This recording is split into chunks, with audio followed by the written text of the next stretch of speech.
Assalamualaikum warahmatullahi wabarakatuh. Alhamdulillahirabbil alamin wa bihi nasta'inu ala umuri dunya waddin.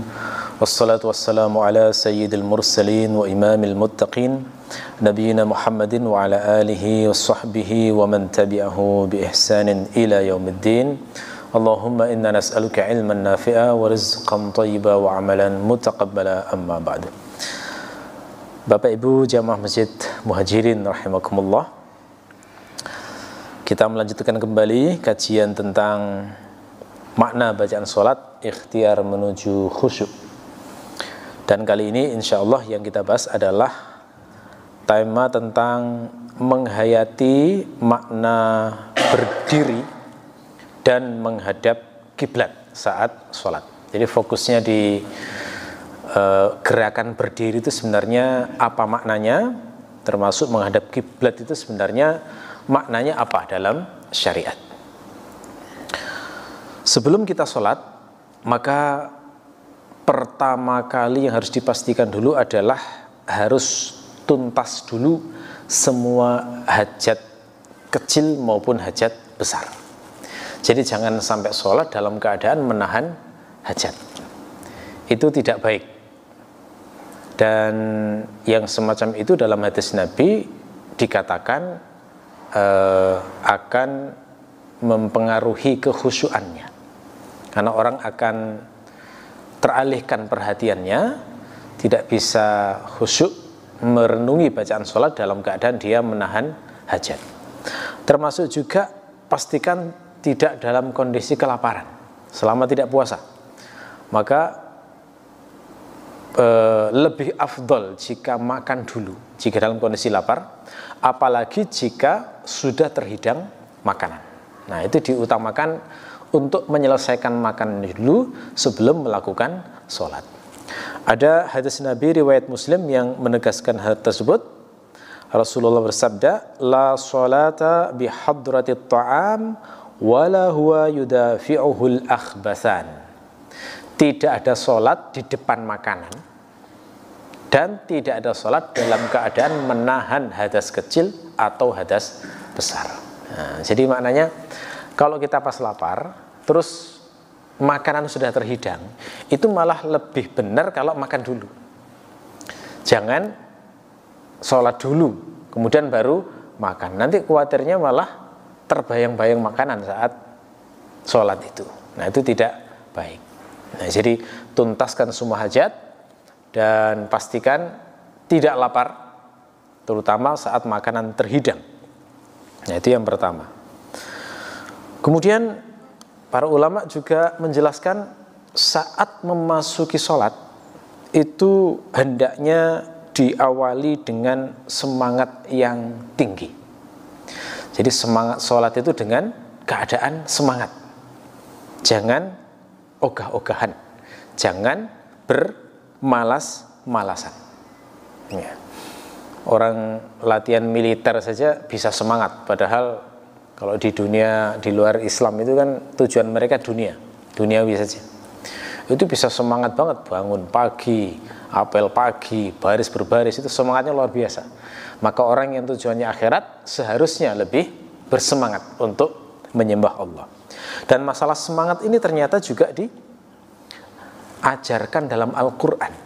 Di surat Toha, kalau panjenengan membaca surat Toha kemudian ketemu ayat 42, di sana itu ada ayat yang berbunyi wala taniya fi dzikri, janganlah kalian berdua lemah saat mengingatku. Nah, ini sebenarnya adalah perintah dan nasihat Allah kepada Nabi Musa dan Nabi Harun. Jadi saat Allah memberikan wahyu kepada Nabi Musa, itu beliau Allah itu mengamanatkan kepada Nabi Musa, sekali-kali jangan lemah saat mengingat Allah. Tania itu dari kata wana. Wana itu dalam bahasa Arab maknanya dha'ufa, fatara, maknanya lemah atau lesu. Jadi seakan-akan di sini ada perintah, kalau untuk mengingatku itu jangan lemah, jangan lesu, jangan males-malesan, jangan ogah-ogahan. Seakan-akan ayo tampakkan energi terbaikmu. tampakkan semangat tertinggimu yang merupakan hasil dari makanan yang direzekikan Allah kepadamu. Nah, jadi sebenarnya semangat saat mau sholat itu ekspresi dari rasa syukur kita karena dikasih makan oleh Allah. Gak semua orang dikasih kenyang oleh Allah. Nah, kalau sampai dikasih kenyang jadi energi, gimana bentuk syukurnya dengan makanan itu? Nah, diantaranya semangat saat sholat, ya, tidak bermalas-malasan. Nah, kata An-Nawawi dalam kitab Raudhatut Thalibin, beliau mengatakan wa yanbaghi an yadkhula fiha binasyatin, hendaklah memasuki sholat itu dalam keadaan penuh semangat. Nah, jadi di antara adab sholat pertama itu memang harus diatur semangatnya dulu. Masuk itu sudah penuh dengan semangat. Ya. Nah, setelah itu silahkan menghadap kiblat. Makna kiblat adalah makna arah Ka'bah di Mekah Al-Mukarramah. Kalau di negeri kita berarti arah kasarannya arah barat. Ya, tapi kalau misalnya negerinya tidak di Indonesia, arah kiblat bisa berbeda. Nah, pertanyaannya apa itu makna menghadap kiblat? Kenapa kok menghadap kiblat? Kenapa kok menghadap ke Ka'bah? Itu apa maknanya sebenarnya? Adakah rahasianya di balik itu? Nah, jawabannya adalah ada di Quran di surat Al-Baqarah ayat 43. Makna menghadap kiblat itu sebenarnya simpel saja. Apa itu? Yakni menaati Allah tanpa bertanya apa manfaatnya. Itu saja. Ini nggak gampang ini, menaati Allah tanpa bertanya manfaatnya. Karena menaati Allah itu nggak harus tahu manfaatnya. Beberapa syariat itu ada manfaatnya, kelihatan manfaatnya. Tapi ada syariat-syariat yang kita tidak tahu manfaatnya apa. Nah, menghadap kiblat ini termasuk jenis syariat yang kita tidak tahu manfaatnya, tapi tetap diperintahkan untuk taat. Ya. Kalau kita bersedekah kan jelas manfaatnya untuk memenuhi kebutuhan orang. Ngasih makan jelas manfaatnya untuk mengenyangkan orang. Tapi kalau mencium Hajar Aswad itu apa manfaatnya kira-kira? Kan batu dia cuma. Ngapain pula dicium Hajar Aswad itu? Mengelilingi batu. Coba itu logikanya bagaimana itu? Ka'bah itu kan sebenarnya hanya kubus dari batu saja. Terus dikelilingi itu manfaatnya apa? Maknanya apa? Nah, itu kan tidak dijelaskan dalam Al-Quran maupun Al-Hadis. Nah, jadi kita itu dilatih untuk menaati Allah walaupun tidak mengerti manfaatnya apa. Itu yang dinyatakan di surat Al-Baqarah ayat 143 saat Allah itu memerintahkan menghadap kiblat. Allah berfirman, "Wa ma ja'alnal qiblata allati kunta 'alaiha illa lina'lama may yattabi'ur rasula mimman yanqalibu 'ala aqibaih." Tidaklah aku jadikan kiblat itu yang kamu menghadap ke arahnya itu kecuali hanyalah agar aku, kata Allah, mengetahui siapa di antara kalian yang mengikuti Rasul dan siapa yang tidak mengikuti Rasul. Nah, berarti kan taat saja intinya, esensinya. Yang ikut Rasul itu siapa? Jadi nggak harus tahu di balik itu ada apa. Nah, taatnya kita itu kira-kira seperti taatnya malaikat saat disuruh sujud pada Nabi Adam. Itu kan nggak tahu manfaatnya juga. Usjudu li Adam, sujudlah kalian pada Adam. Apakah malaikat bertanya, kenapa ya Allah? Apa manfaatnya kami sujud pada Nabi Adam ini? Apa gunanya bagi kami? Kan mereka nggak bertanya begitu.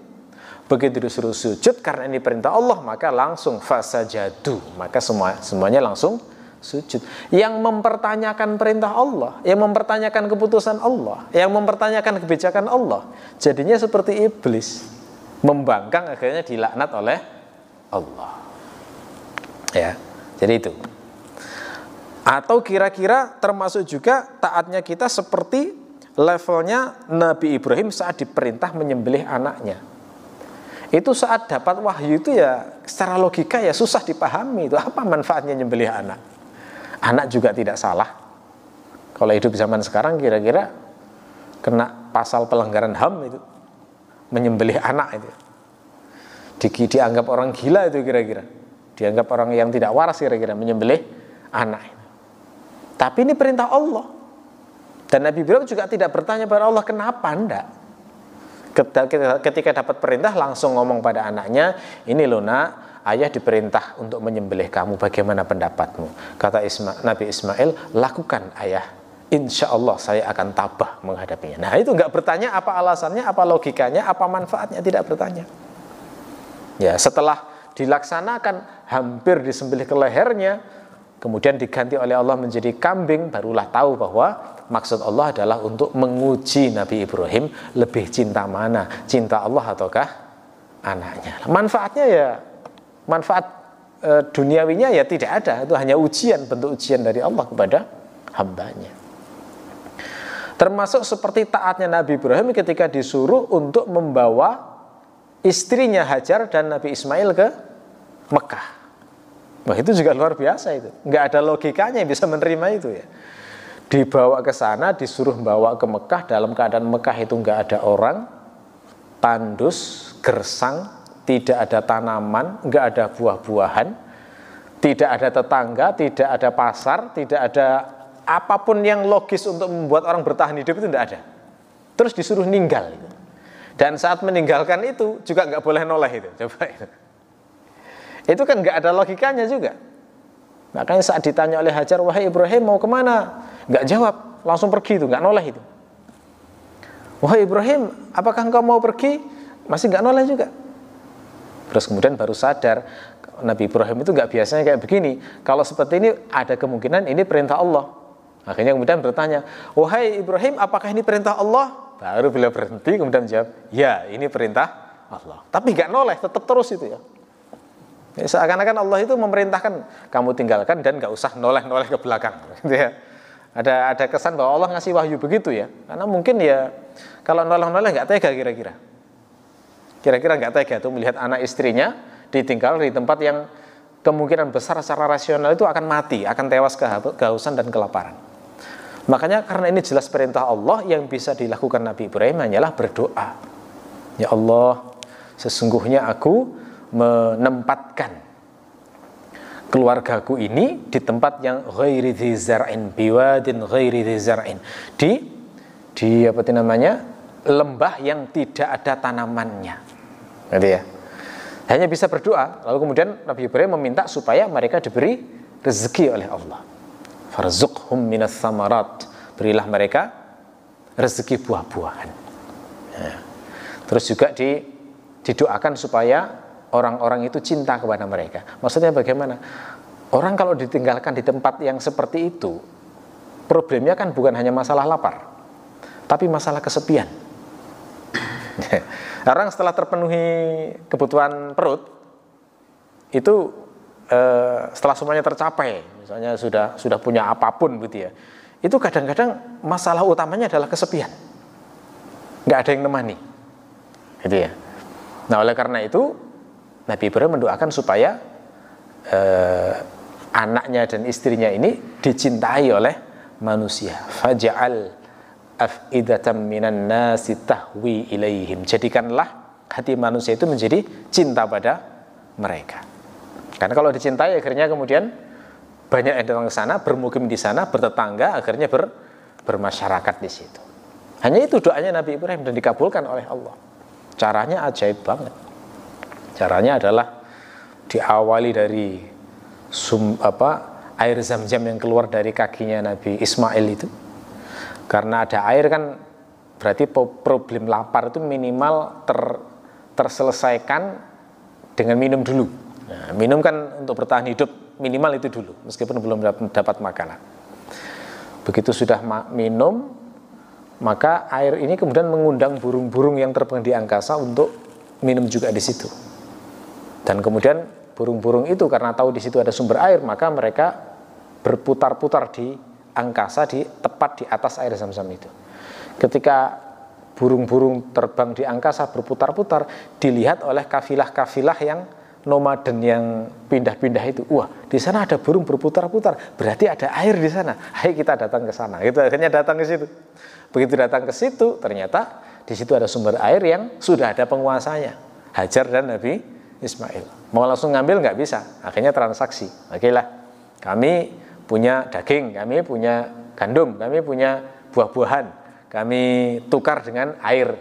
Ya, kalian tetap menguasai air ini dan kami bisa memanfaatkan dengan dengan transaksi itu. Nah, akhirnya bisa makan dan minum. Kan ajaib banget ya cara Allah memberi rezeki Hajar dan Nabi Ismail itu. Akhirnya kemudian mereka merasa udaranya di situ enak, air terpenuhi melimpah-limpah, mereka memutuskan kemudian tinggal di Mekah.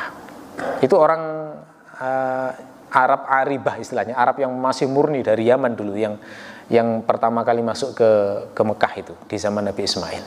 Mereka tinggal di situ dalam beberapa lama, lalu kemudian Nabi Ismail menikahi wanita mereka, lalu berketurunan. Nah, keturunannya itulah yang disebut dengan bangsa Arab hari ini. Itu perkawinan antara Nabi Ismail dengan Arab dari Yaman yang murni itu tadi.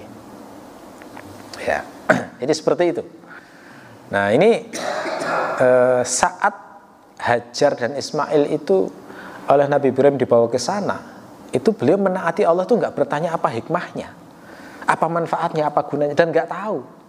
Sampai puluhan tahun berbagai generasi pun juga tidak tahu. Tahunya itu setelah zaman Nabi Muhammad. Oh, ternyata Allah itu berkehendak untuk menggenapkan janji kepada Nabi Ibrahim, yakni mengangkat Nabi terakhir dari bangsa Arab. Nah, itu ternyata dari situ.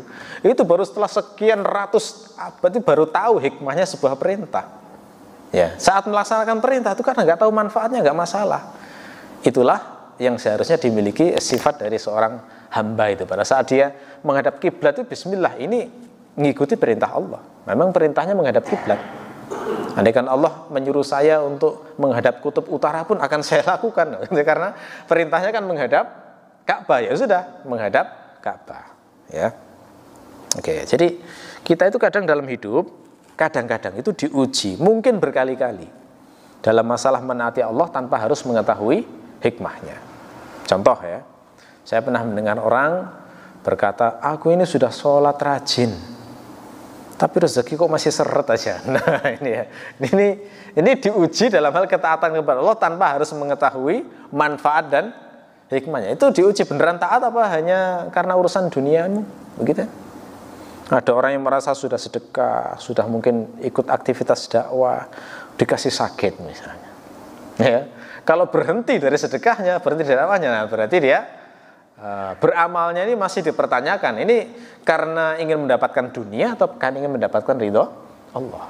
Nah, kita dilatihnya itu tiap sholat menghadap kiblat itu esensinya adalah menaati Allah secara mutlak tanpa bertanya dan tanpa mengetahui apa manfaatnya.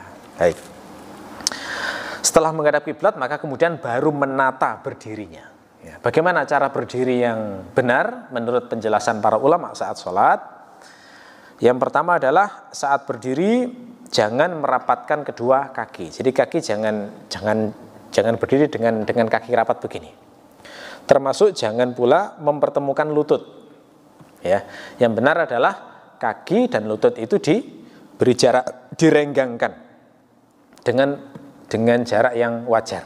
Ya, tidak terlalu lebar, juga tidak terlalu sempit. Jadi jarak yang kira-kira berdiri normalnya orang seperti apa. Kalau jarak terlalu lebar, itu nanti pada saat orang selesai sujud bangkit berdiri biasanya ada jarak itu. Ya, tapi kalau jaraknya normal itu akan tetap stabil. Jadi soft itu akan tetap terjaga rapi. Jangan pula mengangkat sebelah kaki. Jadi apa ya bahasa Jawanya deglek ya.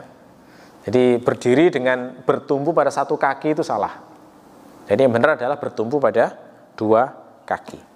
Jangan doyong ke kanan, juga jangan doyong ke kiri. Apalagi goyang-goyang begini ya. Sholat sambil goyang-goyang ini termasuk cara berdiri yang tidak benar. Ya harus kukuh ya berdiri tanpa bergoyang-goyang. Yang perlu diperhatikan juga adalah lutut dan pinggang. Penjelasan para ulama, lutut pastikan dalam kondisi lurus, jangan sampai menekuk. Pinggang juga dipastikan dalam kondisi lurus, jangan sampai menekuk. Kalau misalnya bongkok bagaimana?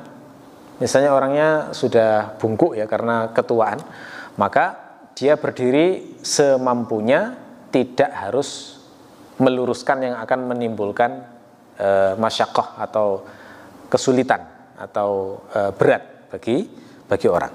Ya. Kemudian bagaimana jika bersandar? Hukum bersandar saat sholat itu bagaimana? Nah, jawabannya adalah hukum asalnya sholat itu jangan bersandar. Bersandar itu hukumnya makruh. Ya, sholat bersandar itu entah bersandar di tiang semacam ini atau bersandar di tembok misalnya ya. Soft paling belakang sendiri terus berdiri sambil bersandar begini ya. Nah, atau bersandar pada orang misalnya, atau bersandar pada tongkat misalnya ya. Itu semuanya hukumnya makruh. Walaupun sholatnya sah, tetapi hukumnya makruh. Kecuali tidak kuat. Nah, bagi yang sudah tua-tua, yang kira-kira kalau lama itu bisa ambruk ya. Nah, bersandar jadi boleh sebagai rukhsah. Kalau masih muda ya nggak usah bersandar lah. Muda kok lemah gitu ya. Tidak boleh. Jadi harus berdiri sendiri tanpa bersandar. Nah, untuk masalah berdiri ini selama masih kuat maka wajib berdiri. Walaupun misalnya orang itu ketika bangkit itu butuh bantuan orang. Misalnya ya, ketika bangkit dari sujud itu butuh bantuan orang. Artinya kalau bangkit sendiri nggak kuat. Tapi kalau berdiri selama masih kuat maka masih wajib berdiri. Terus masalah bangkitnya bagaimana? Masalah bangkitnya maka bisa minta tolong kepada orang untuk mengangkatkan supaya bangkit. Ini untuk kasus orang yang sangat gemuk misalnya. Bisa jadi ya. Bisa jadi kuat berdiri tapi untuk bangkit susah payah. Nah, ini maka dia bisa minta bantuan orang untuk mengangkat. Kalau misalnya tidak ada orang yang mau membantu, maka para fuqaha mengatakan wajib bahkan menyewa orang dengan upah. Dia sampai seperti itu. Karena berdiri itu wajib. Saya terangkan nanti dalilnya di Al-Quran. Berdiri sholat itu wajib, termasuk rukun sholat. Jadi kalau selama masih bisa berdiri, walaupun dia itu bangkitnya itu susah payah dan harus pakai bantuan orang, masih tetap wajib berdiri. Kalau nggak menemukan volunteer untuk mengangkat dia, maka wajib untuk menyewa orang. Nah, kalau misalnya menyewa sudah nggak mampu, nggak punya uang misalnya, baru gugur kewajiban untuk berdiri. Karena dia sudah nggak punya kemampuan apapun untuk berdiri, gitu ya. Nah, jadi itu harus lurus, tegak lurus. Nah, terkait dengan kepala, maka ada dua pilihan. Kepala itu pilihan yang pertama adalah kepala itu ditegakkan. Jadi badan tegak, kepala juga ditegakkan. Kalau kepala ditegakkan berarti arah pandangan lurus ke depan, ke arah tembok begitu ya, kira-kira. Ini boleh, cara semacam ini boleh. Boleh juga jika kepala sedikit ditundukkan dengan melihat ke arah tempat sujud. Nah, itu yang paling afdol. Kenapa? Karena ini yang paling dekat dengan kekhusyuan, lebih dekat dengan kekhusyuan. Tapi kalau misalnya orang tidak melihat ke arah sujud, melihat ke arah depan, itu boleh, tetap boleh, gitu ya. Hanya meskipun yang paling afdal adalah dengan itraq, dengan menundukkan kepala sedikit dengan melihat ke arah tempat sujud. Ya, mata diusahakan fokus ke tempat sujud kalau memilih untuk menundukkan itu. Ya, jadi tempat sujud atau sajadahnya kalau memakai sajadah. Jadi jangan sampai dibiarkan mata itu melirik-lirik ke kanan ke kiri gitu ya. Karena itu akan mempengaruhi konsentrasi kita dalam sholat. Kalau misalnya tidak punya sajadah, maka saran para ulama adalah mendekat ke arah tembok. Jadi biar misalnya sholat dalam kondisi semacam ini, antara sholat di tengah sini dengan depan sini yang langsung berbatasan tembok, mana yang lebih afdol? Yang berbatasan tembok langsung itu lebih afdol, karena lebih merealisasikan sifat khusyuk. Ya, karena ada dibatasi yang tidak melihat gerak-gerik di depan kita, gitu ya. Jadi ke arah tembok, atau minimal kalau misalnya memilih di lokasi-lokasi tengah semacam ini dikasih batasan. Zaman dulu dikasih batasan itu bisa dengan kain, bisa dengan tongkat, bisa dengan apa. Nah, sekarang sudah enak banget, sudah ada semacam garis-garis begini ya. Ini sudah menjadi batasan alami yang membuat kita itu bisa menentukan arah maksimal pandangan kita saat sholat itu di mana. Nah, jadi kalau sudah jelas batasan kayak begini, berarti arah pandangan kita jangan melampaui garis yang akan kita sujudi nanti. Nah, itu ya, afdolnya semacam itu. Bagaimana kalau menutup mata? Ya, menutup mata itu hukumnya bagaimana itu? Sholat misalnya untuk menutup mata ini ya, itu boleh apa tidak? Ya, dalam hal ini ada dua pendapat ternyata para ulama. Ada ulama yang memakruhkan, ada pula yang mengatakan itu boleh. Nah, kalau pendapat Mu'tamad mazhab Asy-Syafi'i itu menegaskan bahwa pendapatnya An-Nawawi itu beliau menegaskan bahwa menutup mata itu tidak makruh sama sekali selama tidak ada doror, selama tidak ada bahaya. Kalau menutup mata itu membahayakan, misalnya menutup mata sehingga tidak tahu ada ular lewat misalnya, kemudian tiba-tiba dipatuk misalnya, nah itu malah makruh ya. Menutup mata tidak tahu ada kalajengking yang akan menyengat misalnya, nah itu malah makruh. Tapi kalau tidak ada yang doror semacam itu, maka tidak makruh. Termasuk jangan sampai menutup mata keterusan tidur. Nah, itu salah itu, jadi salah. Jadi kalau memang menutup mata ini diperlukan biar tidak teralihkan perhatian dengan yang di depan kita, itu tidak masalah. Karena kadang-kadang itu kita enak-enak sholat, di depan kita itu ada tulisan mencolok yang sangat menggoda untuk dibaca misalnya ya. Nah kayak gini tuh biar kita tidak teralihkan, menutup mata itu malah benar. Jadi ya, biar tidak terganggu dengan bacaan-bacaan yang ada di depan kita. Baik. Kemudian sekarang kita berbicara tentang keutamaan dari berdiri itu. Apa saja keutamaan berdiri? Berdiri itu banyak sekali keutamaannya. Yang pertama, yang paling utama tentu saja adalah berdiri itu rukun sholat. Artinya orang itu tidak sah sholat jika tidak dalam keadaan berdiri, ya, kecuali sholat sunnah. Nah, kalau sholat sunnah tidak wajib berdiri. Jadi jenengan sholat sunnah dalam kondisi duduk padahal mampu berdiri itu boleh, tapi pahalanya separuh. Jadi pahalanya cuma separuh. Kalau mampu berdiri kemudian nggak berdiri, itu sholat sunnah itu sah tapi pahalanya separuh. Tapi kalau sholat wajib tidak boleh kalau tidak berdiri. Jadi berdiri itu hukumnya wajib karena berdiri itu sifatnya rukun. Dan berdiri dalam sholat sudah pasti kita lakukan banyak kali. Minimal berdiri yang paling utama itu 17 kali dalam sehari. Karena rakaat sholat itu kan 17 kali yang utama. Kalau ditambah berdiri i'tidal, tambah banyak lagi berdirinya, gitu ya. Oke. Kemudian keutamaan yang lain adalah berdiri itu adalah perkara yang sangat menonjol dalam sholat-sholat tertentu. Misalnya sholat tahajud atau sholat malam. Nah itu di antara seluruh gerakan sholat yang paling menonjol adalah berdirinya. Dan disunahkan yang paling lama itu berdirinya. Ya, makanya diistilahkan qiyamul lail. Qiyamul lail dari kata qiyam. Qiyam itu dari kata qoma. Qoma itu berdiri. Kenapa kok dikatakan qiyamul lail? Kok enggak ruku'ul lail misalnya? Atau sujudul lail? Kenapa kok enggak disebut ruku' atau sujudnya? Kenapa qiyamnya?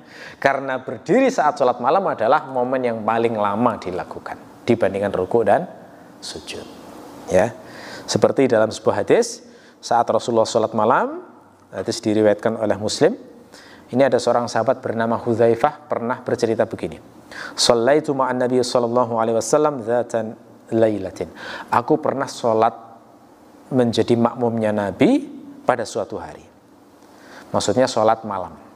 Ya, kalau sholatnya seperti ini kan berarti Nabi kira-kira sholatnya di masjid ya. Kan nggak mungkin di rumah. Masa sahabat Nabi masuk rumahnya Nabi kemudian ikut sholat tahajud, itu kan ya susah dipahami semacam. Jadi ini suatu saat Rasulullah sholat malam di masjid.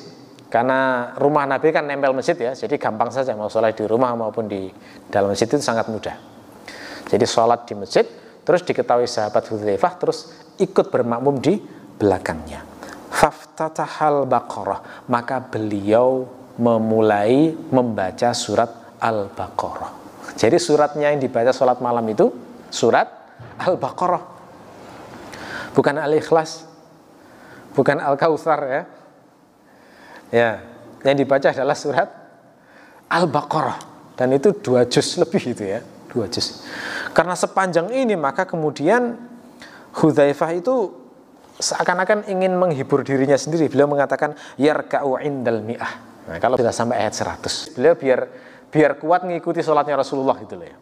Ya, karena kalau membayangkan membaca Al-Baqarah sampai selesai itu kira-kira wah capek banget itu rasanya. Akhirnya kemudian ini 100 ini, 100. Insya Allah setelah 100 rukuk ini. Begitu sampai ayat 100 ternyata lanjut. Ya, sehingga kemudian Hudzaifah, waduh ini jelas ini sudah. ini akan dibaca sampai habis ini Al-Baqarah. Akhirnya ditunggu sampai habis. Begitu sampai habis sudah siap-siap rukuk gitu ya. Ternyata lanjut membaca surat Ali Imran. Ya. Maaf, An-Nisa ya. Riwayatnya An-Nisa dulu. An-Nisa dulu. Baca surat An-Nisa dulu. An-Nisa ini panjang juga, meskipun nggak sepanjang Al-Baqarah, tapi kan dia panjang juga itu ya. Nah, kali ini nggak berani menduga 100. Sudah yakin ini pasti akan dihabiskan. Begitu sudah habis, siap-siap rukuk. Ternyata lanjut baca Ali Imran. Jadi 3 surat panjang-panjang untuk dibaca dalam satu rakaat. Al-Baqarah, kemudian An-Nisa dan Ali Imran. Ya. Setelah itu baru rukuk. Nah, rukuknya itu lamanya hampir sama dengan waktu berdirinya. Nah, ini dalam hadis riwayat Muslim diceritakan seperti itu. Ini kan menunjukkan berarti waktu berdiri sholat malam itu panjang banget. Karena itulah dikatakan qiyamul lail. Nah, ini salah satu keutamaan berdiri dalam sholat itu adalah itu menjadi hal yang menonjol dalam sholat-sholat tertentu. Seperti sholat qiyamul lail atau sholat tahajud ini. Termasuk juga sholat gerhana. Ini ada riwayat dalam hadis Sahih Al-Bukhari. Pada saat di zaman Nabi terjadi gerhana matahari, maka Rasulullah langsung masuk ke masjid, kemudian membariskan kaum muslimin di belakang beliau, kemudian beliau bertakbir untuk melakukan sholat gerhana. Nah, saat beliau setelah bertakbir itu, maka beliau kemudian membaca surat dengan bacaan yang panjang. Kata Aisyah, wa qara'a qira'atan tawilah. Ya, jadi beliau itu membaca bacaan yang faqtara Rasulullah qira'atan tawilah. Beliau itu membaca dengan bacaan yang panjang. Begitu selesai, maka beliau bertakbir untuk rukuk dengan rukuk yang panjang juga. Kemudian setelah itu beliau i'tidal, sami Allahu liman hamidah. Setelah sami Allahu liman hamidah ternyata enggak sujud, baca lagi bacaan yang panjang. Kan salat gerhana begitu ya. Jadi rukuknya 2 kali. Jadi enggak hanya 1 kali, rukuknya 2 kali. Itu dilakukan sampai 2 rakaat. Begitu selesai, maka selesailah gerhana matahari. Nah, saya nyoba googling itu. Sebenarnya gerhana matahari mulai awal sampai selesai itu berapa lama sih? Ternyata durasinya itu adalah, kalau benar-benar total ya, itu 3 jam 10 menit. Nah, itu kira-kira sholat gerhananya Rasulullah dia. Dengan berdiri yang panjang, kira-kira 3 jam 10 menit. Itu kalau ideal banget memang seperti itu. Tapi nggak ada orang hari ini yang sholat gerhana sepanjang itu ya. Ya, tapi memang sholat gerhana itu termasuk sholat yang berdirinya lama, seperti sholat qiyamul lail. Nah, di hadis Nabi itu Rasulullah itu kalau menyebut sholat itu kadang memang pakai kata qiyam, kadang pakai kata ruku, juga kadang pakai kata sujud. Itu semuanya bermakna sholat. Ya. Jadi kalau Rasulullah mengatakan fasholli rok'atain misalnya, sholatlah 2 rakaat, itu kan dari kata roka'ah. Rukuk berarti aspek rukuknya yang ditonjolkan. Tapi kalau disebut pas qiyamul lail, itu berarti aspek berdirinya yang ditonjolkan. Kalau misalnya hadisnya bunyi fasholli sajdatain, sujudlah 2 kali misalnya, itu menunjuk 2 rakaat, berarti sujudnya yang ditonjolkan dalam. Tapi semuanya sama. Jadi di hadis itu kalau disebut qiyam, ruku', rakaat, sujud, itu sebenarnya maknanya semuanya adalah sholat. Ya, gitu. Keutamaan yang lain adalah Rasulullah itu mengajarkan sholat yang terbaik itu adalah sholat yang paling lama berdirinya. Nah, ini keutamaan berdiri yang lain ya. Jadi sholat yang terbaik adalah sholat yang paling lama berdirinya. Dalam sebuah hadis yang diriwayatkan oleh Muslim, Rasulullah bersabda, afdhalus shalah tulul qunut.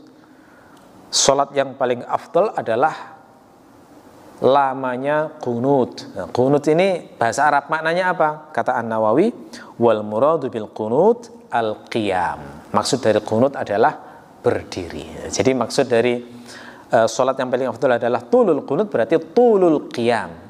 Lamanya berdiri. Ya. Bahkan berdiri itu lebih afdal, lamanya berdiri itu lebih afdal daripada lamanya sujud. Dan sujud yang lama itu lebih afdal daripada lamanya rukuk. Ya, jadi kalau diurut-urut itu yang paling afdal apa? Pertama, lamakan berdiri. Itu urutan yang pertama. Urutan yang kedua adalah lamakan sujud. Ya. Urutan yang ketiga adalah lamakan rukuk. Nah, ini juga paling sesuai dengan bangun tubuh manusia ya. Manusia itu kalau disuruh berdiri lama itu kuat. Makanya upacara 2 jam ya kuat lah, meskipun capek ya. Kuat itu 2 jam berdiri. Tapi kalau disuruh sujud, nggak semua kuat sujud lama itu. Ya, ketiduran bisa itu sujud lama itu ya. Jadi berdiri itu secara fakta tubuh manusia lebih kuat daripada sujud. Apalagi rukuk. Rukuk itu lebih sulit daripada sujud. Rukuk lama sedikit sudah ini. Punggung sama kaki ini sudah beda rasanya gitu ya. Ya, kalau ada lomba lama-lamaan rukuk, bisa diketahui itu nanti kira-kira orang kekuatannya berapa lama untuk rukuk itu. Gitu ya. Makanya sesuai dengan kekuatan tubuh manusia. Yang paling utama berdiri, dilamakan. Ya. Makanya sampai ada cerita Rasulullah sholat malam membaca 3 surat panjang itu kan ya memang berdirinya paling lama itu. Gitu ya. Bagaimana dengan orang yang tidak hafal Quran? Boleh. Dengan membaca itu boleh. Jadi ada budaknya Aisyah itu kalau ngimami Aisyah itu pakai mushaf. Ya dibaca begini mushaf. Dibawa mushafnya. Itu boleh. Sholat sambil bawa mushaf itu boleh. Jangankan bawa mushaf, sambil gendong anak aja boleh kok. Rasulullah itu pernah sholat sambil gendong cucunya. Namanya Umamah. Digendong cucunya perempuan. Ya. Jadi saat berdiri digendong, begitu mau sujud diletakkan, beliau sujud dulu. Rukuk sujud diletakkan. Setelah itu ketika berdiri diambil lagi digendong. Nah, saat gendong itu kan gerakannya banyak itu. Begini dan juga tidak bersedekap akhirnya. Itu tidak masalah. Maka orang yang belum memiliki hafalan banyak dalam Al-Quran, itu salah satu solusinya kalau ingin sholat berdiri dalam waktu yang lama, maka bawa mushaf. Ya, bawa mushaf. Jadi bawa mushaf kecil begini, begitu mau rukuk atau sujud diletakkan dulu, baru rukuk, sujud, berdiri lagi diambil lagi, boleh itu. Atau kalau nggak mau repot bawa ini pakai stand partitur itu ya, jadi diletakkan di depan begitu, nah, tinggal dibaca misalnya 1 lembar atau 1 lembar setiap 1 rakaat 1 lembar. Bahkan kalau misalnya kita misalnya ingin membaca 1 surat penuh Al-Baqarah misalnya khatam 1 rakaat ya, terus pakai mushaf yang diletakkan di stand partitur tadi, itu kita ingin membalik halaman itu boleh. Melangkah 1 atau 2 langkah terus dibalik dulu ya. Terus balik lagi bersedekap dibaca, boleh itu. Itu banyak keterangan para ulama di kitab-kitab fikih yang menunjukkan bahwa itu adalah boleh, tidak masalah ya. Apalagi sekarang sudah zaman canggih, ada HP ya. HP itu bisa dimanfaatkan. Di download mushaf yang sesuai dengan mushaf Madinah yang biasa kita baca ini, letakkan di saku ya, sholat. Kemudian begitu pas waktunya baca surat, diambil dibaca. Tinggal swipe gitu ya. Itu enak, lebih mudah. Selesai. Bahkan ini lebih secara hukum itu lebih mendukung daripada mushaf langsung. Kenapa? Karena Quran yang ada dalam HP itu kan kalau misalnya kita matikan, hilang hukum buka mushafnya. Sehingga kita letakkan bawah tidak masalah. HP kondisi mati kita bawa ke WC itu tidak masalah. Kondisi tidak nyala kameranya. Tapi kalau kameranya nyala terus terbuka Quran, tidak boleh dimasukkan ke dalam kamar mandi, gitu ya. Nah, kalau kita pakai mushaf itu kan ada hukum kehormatan mushaf. Jadi tidak boleh meletakkan mushaf itu di bawah kita saat kita berdiri. Itu kan agak ada ekstra gitu. Tapi kalau HP kan lebih mudah, dimatikan, letakkan bawah nggak masalah. Nah, gitu ya. Ini di zaman canggih ya. Apalagi misalnya nanti sudah ketemu teknologi yang kalau misalnya mushaf itu bisa kayak model hologram gitu ya, jadi tinggal tap slap gitu, lebih enak lagi itu. Andai kan itu bisa terjadi, nggak masalah dipraktekkan. Zaman dulu tuh biasa ulama baca Quran panjang, kalau nggak hafal itu pakai mushaf ya, gitu. Oke. Keutamaan yang lain adalah berdiri itu adalah ibadahnya malaikat di langit, sebagaimana dinyatakan dalam surat As-Saffat ayat 164. Wa ma minna illa lahu maqamun ma'lum. Tidaklah kami di langit itu melainkan memiliki tempat berdiri yang telah diketahui. Jadi malaikat di langit itu semuanya punya spot-spot khusus itu yang enggak berubah tempatnya. Yang menurut hadis Nabi itu langit itu terisi penuh, tidak ada satu jengkal pun langit itu melainkan terisi oleh malaikat. Dan ada malaikat yang di sana berdiri menyembah Allah semenjak diciptakan, tidak pernah tidak pernah duduk, berdiri terus sambil memuji Allah sampai datang hari kiamat nanti. Nah, jadi berdiri itu adalah ibadahnya malaikat. Itu termasuk keutamaan lain dari berdiri. Oke. Wah. Sebenarnya masih ada lagi nih bagian tentang makna berdiri itu apa gitu ya. Tapi karena sudah masuk waktu Isya, ya berarti kita cukupi ya. Barangkali sebelum di akhir ada yang mau ditanyakan? Monggo silakan. Kalau di masjid mungkin udah ini ya, ngikutin. Kalau di rumah gimana? Kadang kan atau yang mungkin udah menghadap ke barat gitu. Iya, kalau di rumah sekarang sangat mudah sekali kan ada aplikasi kiblat itu. Belum ada aplikasi. Biasanya belum ada, maka boleh dengan takdir perkiraan. Jadi dikira-kira saja arah kiblatnya sesuai dengan yang ada di masjid itu, ngikuti. Kan kalau memang jauh dari Mekah itu nggak harus persis akurat banget, enggak ada ketentuan begitu. Jadi hanya diperkirakan saja sesuai dengan mengikuti arah di sekitar tempat tersebut. Ya, jadi masjid terdekat lah kira-kira seperti itu. Jadi kalau misalnya nggak nemu masjid, maka boleh bertanya kepada Muslim yang ada di daerah situ. Yang penting harus ada unsur ijtihad, harus ada upaya gitu ya, upaya untuk mengetahui. Kalau langsung barat saja belum tentu akurat, kadang-kadang agak barat laut gitu ya, mungkin sebagian tempat agak barat daya gitu ya. Jadi makanya mungkin perlu tanya ke orang atau cukup melihat dari arah kiblat dari masjid atau mushola di tempat tersebut. Ya, gitu ya. Oke. Oke.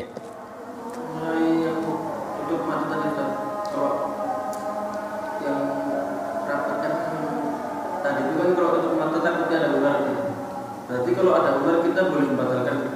Kalau ada ular, perintah Nabi bunuhlah ular itu dan lanjutkan sholatnya. Jadi kita mukul berkali-kali ular itu sampai tewas, terus lanjut sholatnya, itu benar itu dan nggak batal sholatnya.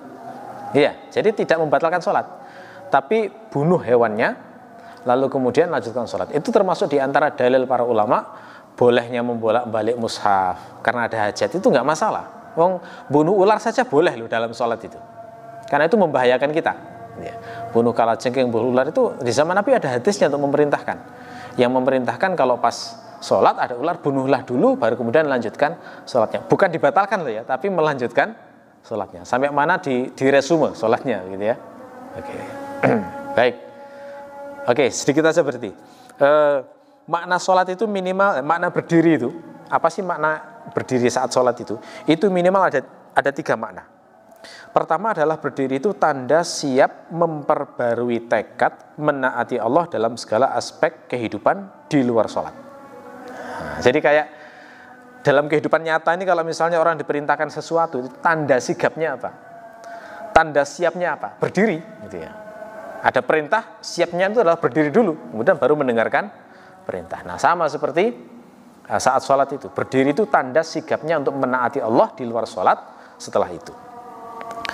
Makna yang kedua adalah berdiri itu bermakna siap untuk mengusahakan khusyuk. Kenapa? Karena berdiri itu simbol penghormatan. Kita kalau misalnya ada orang yang dimuliakan, beberapa tradisi itu kan menghormati dengan cara berdiri. Kalau ada orang datang yang dimuliakan datang kemudian duduk saja, itu kan kesannya seperti kurang menghargai. Kalau berdiri itu kan menghargai. Nah, sama seperti itu.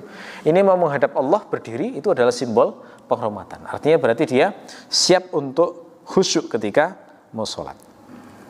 Kemudian yang kedua yang terpenting, berdiri itu mengingatkan hari penghisaban. Karena kita nanti akan berdiri di hadapan Allah untuk dihisab, untuk ditanya seluruh perbuatan kita. Yauma yaqumun nasu lirabbil alamin. Di surat Al-Mutaffifin, hari di mana manusia berdiri untuk Allah dihisab Rabbul Alamin. Berapa lama berdirinya? Kata Nabi, nanti semua orang akan berdiri dalam waktu setengah hari ukuran akhirat, yang mana satu hari itu setara dengan 50.000 tahun ukuran dunia. Jadi berdirinya nanti dihisab itu kira-kira lamanya 25.000 tahun. Makanya kalau sudah ingat kayak begitu ya, terus sholat berdiri 1 jam itu rasanya harusnya enteng, harusnya gitu ya. Karena nanti berdirinya itu beribuan tahun, itu tidak ada maknanya, itu hanya ibadah di dunia. Jadi kalau kita mengerti makna ini, kita bisa berharap bisa lebih semangat, lebih sigap ketika sholat, lebih dekat untuk bisa memperoleh khusyuk. Ya, mudah-mudahan Allah memberi taufik kepada kita semuanya supaya menjadi hamba-hambanya yang menegakkan sholat dan diberi kekhusyuan dalam sholat. Allahumma ja'alna minal khasyiin. Subhanakallahumma rabbana wa bihamdika asyhadu an la ilaha illa anta astaghfiruka wa atubu ilaik. Wassalamualaikum warahmatullahi wabarakatuh.